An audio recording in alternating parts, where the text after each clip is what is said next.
ሰላም ኣምላኽ ይዝሐልኹም ቁራትን ፍቑራትን ቤተሰብ ፋናይቶብ ሃሚንዳኹም ሃመይ ፀንሕኹም እንኳዕ ናብ ፋናይቶብ ሰላም መጻኹም ልምዕንቲ ናይ ፋናይቶብ ሃንገበርናይ ጋይና ትብልሽኻ እና እንኳዕ ብሰላም መጻኹም እንኳዕ ላይ ደስ በለኩም ደስ በለና ፋናይቶብ ተቐብልዋ ብጣዕሚ ደስ በልና በእውነት ማለት እዩ ፋንወይ እንኳዕ ደስ በለኪ የኔ ውድ ድሕሪ ዝኩሉ ጭንቂ እግዚአብሔር ኣምላክ ኣብ ዝፈቐዶ ኣፍተናት ሰዓትና ኣፍተናት ጊዜ ገበሩልኽ ማለት እዩ እግዚአብሔር ይመስገን احنا ليلة داخيا مسلنا مدينة علم ننقع دي سيلكي احنا تشوكالينا اكزاير قنا عيشوكولي صاول دولينا صاول فقدو خوين خل نقرنا اكزاير مسكين فانوبي انا ليلة داخيا مسلني مالتيو እና ብዝጋጣሚ እንኳዕ ደስ በለኪ ለበኹም ኮመንት ጽሓፉ ላ ካብኡ ሌለ ኮራት ሓቲ ኣተወዕዋ ካዝድላዕሊ ክትጥንክር ካዝድላዕሊ ክትብርትዕ ማለት እዩ እውነት ላኻትኩም ለምስጋና ይግብአኩም ያው ታሕቲ ወይንኹ ኣይዘኺ በርትዕ ላኹም ላባራትዕኹም ዩቱብ ሃም ድቕበላ ገርኹም ኢኹም ትሕት እግዚኣብሔር ስል ላኻትኩም ለምስጋና ይግብአኩም ሕዚ ሌለ ኣብ ጎና ኮይንኩም ኣባራትዕዋ ማለት እዩ እና ፋንወይ እንኳዕ ደስ በለኪ ብድጋሚ እንኳዕ ደስ በለኪ ደስ በለና የእውነት ደስ ይበልኒ ማለት እዩ እና ሕዚ እንደ እግዚአብሔር ቅዱስ ፍቃድ ሓንቲ ናይ ንስሓ መዝሙር ክዝምር እግዚአብሔር ኣምላክ ይቕደመለይ በስመ አብ ወወልድ ወመንፈስ ቅዱስ ኣሐዱ ኣምላክ ኣሜን ብስላሴ ስልጣን ኣምነ ብድንግል ማርያም ኣማላጅነት ማጽነ ክዝምር እግዚአብሔር ኣምላክ ይቕደም ያቴ የጨነቐኒ ኣሎ ትድኻምስን ፍናይ ኸድመኻ እዩሞ ንስኻ ህርሲለ ዝኾንኻ ወደየት የብለኒ በደለይ ሓድግኻ በደለይ ሓድግኻ ሓጢኣተይ የጨነቐኒ ኣሎ ትድኻምስን ፍናይ ኸድመኻ እዩሞ ንስኻ ህርሲለ ዝኾንኻ ወደየት የብለኒ በደለይ ሓድግኻ በደለይ ሓድግኻ ትጠፍኡ ክምለስ ናባኻ ብፍቕሪ በደሉ ሸፍንካ ይቕር ኢልካ ማዕሳር ሕብካሉ ክንደይከ ይጽብቕ ዕድሉ ይጽብቕ ዕድሉ ሓጢኣተይ የጨነቐኒ ኣሎ ትድኻምስን ፍናይ ኸድመኻ እዩሞ ንስኻ ህርሲለ ዝኾንኻ ወደየት የብለኒ በደለይ ሓድግኻ በደለይ ሓድግኻ ኣሜን ስለ መዝሙሩ ናይ መዝሙሩ በዓል ቤት ልዑል እግዚአብሔር ይኽበር ይመስገን ኣሜን ዘማእኳ ብዙሕ ኣይኮነ ኣበላሽዩ ክኾን ብልዑል እግዚአብሔር ስም ድፍእ ኢለ ይቅርታ ይሓተኩም እና ፋንወይ ብድጋሚ እንኳዕ ደስ በለኪ ደስ በለና ወስብሐት ለእግዚአብሔር ስሰናዩ ሰላም ሰላም ሰላም እግዚአብሔር ምስ ኩላትና ይኹን ናብ ፋን ዩቱብ ቻናል ተኸታተልቲ ድሓና ዲኻትኩም ኣሚንናኻትኩም ኣነ ሰላም እግዚአብሔር ምስኪን በብድንኹሞ ሰላም ናይ እግዚአብሔር ምስ ኩላትኩም ምስ ኩላትና ይኹን ላዊኹ ንሃሚንናኻትኩም ድሓና ዲኻትኩም ያው ድመ ዘኽሉ ብና ፋን ሓፍትና ዩቱብ ልክዕ ከምዚ ሓፍትና ድወለፍቶ ማለት እዩ ሓጎሰይ ደስተይ ልኺ ገልጽ እየ መፀ መጀመርያ ስለ ኩሉ ነገር እግዚአብሔር ይመስገን ስለ ኩሉ ነገር እግዚአብሔር ምስጋናው ይውፅሖ ንውዑ ይኹንና ካብኡ ብምቕፃል ድማ ኪራት ተመልኸቲ ሰብስክራይብ ናገበርኩም ሸር ናገበርኩም ብናይኻትኩም መበርታየ ኣብዚ በፅሓፍትናና ያው ስኻትኩም እውን እግዚአብሔር ያኽብርኩም ከዝለ መበርታዕኩም ኣይፈለየና ያውኹ ፋንወይ ወለላ ያው እንኳዕ ደስ በለኪ በእውነት እንኳዕ ደስ በለኪ ብጣዕሚ ደስ ብልኒ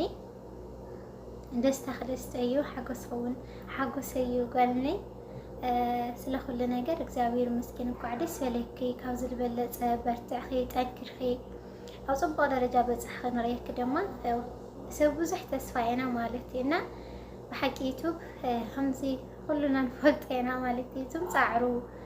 ብዛዕሚ ብዙሕ እዩ ማለት እዩ ነገር ግን ብሰዓት ዳዕሮ ስራሕ ኩሉ ተቃወም ክኽእልኺ ኣብዚ ብምፅሕኺ በእውነት ጠንካራ ኢኺ ፋንወየ እና እንኳዕ ደስ በለኪ በእውነት ብጣዕሚ ደስ ብልኒ ማለት እዩ ምክንያቱ ናይ ዩቱብ ፃዕሪ የእውነት ብጣዕሚ ይኻብድና ያው ኩሉ ነገሩ እግዚአብሔር ምስኪን በእውነት ስለ ኩሉ ነገርና እንኳዕ ደስ በለኪ በርትዕልና ጠንክርልና ያውኹ ፋንወይ ብዛጋጠም እውን ብጣዕሚ እየ ዝፈትየኪ ማለት ናይ መንፈስ ሓፍተይ እና ኣነ እውን ያው ቅዱስ ጊዮርጊስ ብጣዕሚ እያ ትፈትዮ ማለት እዩ። ቅዱስ ጊዮርጊስ ሰማዕቱ ማለት እዩ ብጣዕሚ እያ ትፈትየና እና ቅዱስ ጊዮርጊስ ወረብ ሓንቲ መዝሙር ከዘመረ የኳዕ ደስ በለክና መልኮ በስመ አብ ወወልድ ወመንፈስ ቅዱስ አሐዱ አምላክ አሜን። ይቅርታ ያው ናይ መዘመር ክዳን ገለ ይገበርኩ ስራሕ ስለ ድንቕ ኮይኑ ይቃርፅ ኣለኹ ብስላሴ ስም ደሞ ማይ ወሃልብ እመነ ክሳዱ ፈልፈለ ፈልፈለ ደሞ ማይ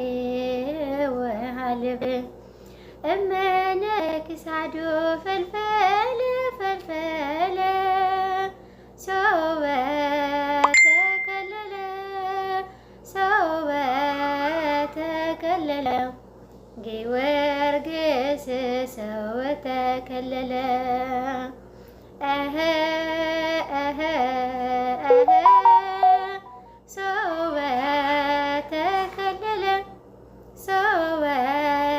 ተከለለ ጊዮርጊስ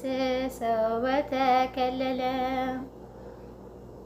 አሜን። ስለ ዘማሪውን አዘማሪ በዓል ቤት ለሎ ባህር እግዚአብሔር አምላክና ይኽበር ይመስገን። ፋንወይ ሰማዕት ቅዱስ ጊዮርጊስ ሓሳብ ልቢ ክኹል ያስምረልኺ ኳዕ ደስ በለኪ ደስ በለና ብጣዕሚ ደስ እንጓኒ በርትዕ ጠንክሪ። ሰላም ሰላም ናይ ፋና ዩቱብ ቤተሰብ ሃመይ ፀናሕካትኩም ሰላምካትኩም ኣብ ድናኹም ብዙሕ ትርፍ ይበለለይ። እሺ ከዚ ብናይ ፋና ዩቱብ ትገነነኹ ማለት እዩ። እሱ ድማ ዩቱብ ስለተቀበለኪ ፋንየ ብጣዕሚ ደስ ውልኒ ብላ ሓጎሰይ ንምግላፅ ማለት እዩ እና ፋንወይ ዩቱብ ስለተቀበለኪ ብጣዕሚ ደስ ውልኒ እንኳዕ ደስ በለኪ ብእውነት ፍረፃመ ክረኽብክና ብህንቀተል ብኺ ብሓቂ ኣብዝነ ደረጃ ንምፅራሕ ካብዝነ ላዕሊ ድምፅራሕ እውን ብህንቀተል ብኸ ክትፅዕርና ክፅዕር እንኳዕ ደስ በለኪ። ኣነ ሓፍቲ ክለ ብጣዕሚ ደስ ውልኒ ኩልና ብጣዕሚ ደስ ውልና ማለት እዩና እንኳዕ ደስ በለኪ። ኣብዝኖ ጥራሕተ ይኮነይሲ ኣብ ድልዓለ ደረጃ በፅሕ ክንሪአኪ ኢና ደስ ድብለና። ኣነ ድባዕለይ በዓልቲ ሙሉእ ተስፋ እየ ማለት እዩ። ኣይኮነ ድባዕልክሲ ድሰብ ኣይዘኻዳባልካ ታባረታትዒ እንደይ ነገር እዩ ክትገብርና ያዕኒ ሙሉእ ዝኾነ ልቦና ንህክና ካብ ዝለዓል ኮይኑ ክሪአኪ ደስ ይብለኒ ማለት እዩና ፋንወይ በእውነት ኣነ ውሽጠይሲ ኣብ ውሽጠይ ድምግላፅ ስለ ድብለኒ ዳምሲ ብጣዕሚ ደስ ውልኒ እንኳዕ ደስ በለኪ። ካብ ዝላዕሊ ድማ ንፅበይ ፍረፃመ እንኳዕ ረኸብኺ ፋንየ ጎበዝ ብጣዕሚ ደስ በሃሊ ነገር እዩ ማለት እዩ። ብሓቂ ሃምናእትኺ ድፅዕር ኣይፃዕርናይ ማለት እዩ። ኣይፅዕር ለና ኢለ ሃምናእትኽሲ ድፃዕር ንብላ ኣይሓስብ ማለት እዩ። ዕላማኺ ድምስኻዕሲ ኣብቲ ዕላማ ቀጥል ኸይ ብፕላን ኸያ ትኸዲ ማለት እዩና ብጣዕሚ ጎበዝ ብጣዕሚ ኩሉ ነገርሲ በእውነት እቲ ስራሕሲ ስራሕ ይብል ኸያ ክሕዝኮዮና እና እቲ ስራሕ ድሓዝኮዮ ስራሕ ድማ ናቲ ስራሕ ውፅኢት ወይ ድማ ፍረ ስለ ዳግናኸ ብጣዕሚ ደስ ወልና ደሞ ካብኣኺ ብዙሕ ነገር ኢና ንፅበይ ደስ በሃሊ ስራሕቲ ሃነፅቲ ድኾኑ ስራሕቲ ሕዝክና ሃም ትመፅእ ድማ በዓልቲ ሙሉእ ተስፋ እየ ማለት እዩ። በእውነት ፋንየ ብጣዕሚ ደስ ውልኒ ምክንያቱ ዝኸሲ በእውነት እንድዒ ኣነ ፈልጡ ኣለኹና ትፈልጣልና እየን ግን በቃ እሽኸስ በእውነት ካብ ውሽጢ ብጣዕሚ ስራሕ ይብልካ ስለ ድሓዝኮዮ ሲ ናቲ ስራሕ ይብልካ ድሓዝኮዮ ነገር ድማ ፍረፃመ ክድምርካኸይ ብጣዕሚ ደስ ውልኒ ኣሕናለ ዳኡ እያ ብለና እና ከዚ ሰርፕራይዝ የለ ረመዳን ስለድነና ረመዳን ስለዝኾነሲ ሰርፕራይዝ የለ ማለት እዩ። ስራሕ ደካሪእ ከምዚ ካሜራ ግምጥላ ብለሲ ስራሕ ካሪእ ከተዘይኮይኑሲ ምንም ነገር የለ ማለት እዩ። ኣነ ረእዩ ምስ ብጃመይ ኣብ ስራሕ ብድነበርኸ ሪከርድ ገብር ለኸልኸ ኬክ የለ ሽምዓ የለ እና ጥራሕ ሓጎስካ ንምግላፅ ኢዳ ምሲ ምንም ነገር የለ ከይትፅበይ ከባዕና እና ፋንወይ እንኳዕ ደስ በለኪ ኩልካትኩም ተኸተልቲ ድንኹም ድማ ተኸተልትና ፋና ዩቱብ ድማ ኣብ ጎድና ዝነበርኩም ኩልካትኩም ድማ እግዚኣብሔር ኣምላክ የኽብረልና بونت سب سلد حاجة زكاها بوعل خاطر راح تريهوني مسوع الخاسي أو قد نخاد إنه ساعات لبعثاتهم ليها برتات تاجني مالتي سبسكرايب تقبروا فيديوهات شرنا جورهم تبراتات عوان دحرقين خمسي زرا رأيتي أبوز حسرح تسرح تقل مالتينا